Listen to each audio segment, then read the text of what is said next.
An academic is pushing to rename the school subject English, yes, you heard me right, in the English language, to language arts, arguing that it could prevent causing offence.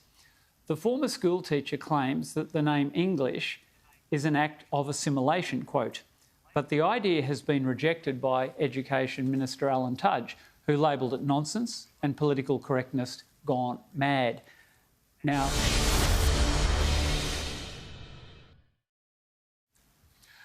I reckon even Nick will agree on this one, but Karalee, I'll let you launch first. Well, let me just say, I'm certainly not right-wing. I think I'm mainstream, and I think I reflect a lot of what mainstream Australia thinks, and I hope that with this short view, I'm on the money here. I think this is absolutely ridiculous. I think it's an academic with far too much time on their hands. What's she going to do next? Sue Shakespeare for 400 or 500 years ago?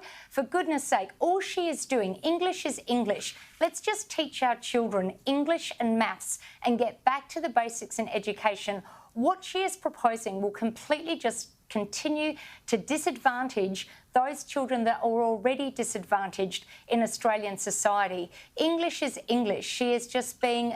this is another wacky academic idea which is not going to help anybody in the future. And it actually alarms me that she's a senior lecturer at the University of Melbourne into education. We're trying to attract great quality teachers, top graduates, to teach future generations of Australia. She doesn't seem to want that. I mean, demonising English, saying it's colonialisation and assimilation, for goodness sake. What does she say to Arabic, to French, to Turkish? I mean, I hope that you all will agree with me, but if you don't, you're entitled to your views.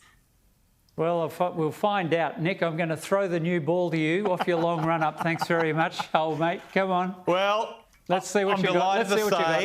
I'm delighted to say we're all in agreement on this one. I mean, English is a language, as I understand it, came from the English Isles, and so therefore we call it English in the same way as we call Spanish Spanish, because it comes from the country called Spain, or French comes from the country of France. So I think we're all in agreement on that. But the thing that worries me about this story is, why is the Federal Education Minister, Alan Tudge, out there talking about it? I mean, look, we all know a lot of, radical ideas get bounced around at universities, and I actually think that's a good thing. That's a place where you want ideas to be circulated. Some of them will be great, some of them will be not so great. But why is the Federal Education Minister, the most senior education minister in this country, weighing in on what, an academic and an arts faculty in Melbourne said at a conference? Like, surely he's got more important things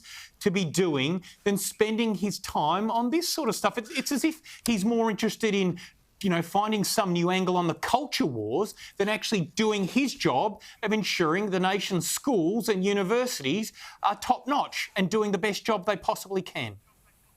Well, you've managed to straddle the fence beautifully, Nick. I reckon Albo will have you on speed dial to be Chief of Staff if he wins the next election. Corinne, I can detect a trace of an accent there. I reckon you've got some skin in this game too. What do you think? I do have skin in this game, but it's more madness from Melbourne. What do we expect? And Nick, I'm just not buying it. You can't redeem yourself now. This is absolute PC madness gone absolutely crazy. Yes. Absolute bonkers. It's ridiculous. In France, you speak French. In Germany, you speak German. In Italy, you speak Italian. So now in England, we speak the language arts. Absolute rubbish. Get out of here. Absolutely get out of town. These Melbourne academics, Karalee started off by saying that she was surprised about that. I'm not surprised at all. It's madness from Melbourne. It's madness from academics. And, these clowns, they see oppression everywhere.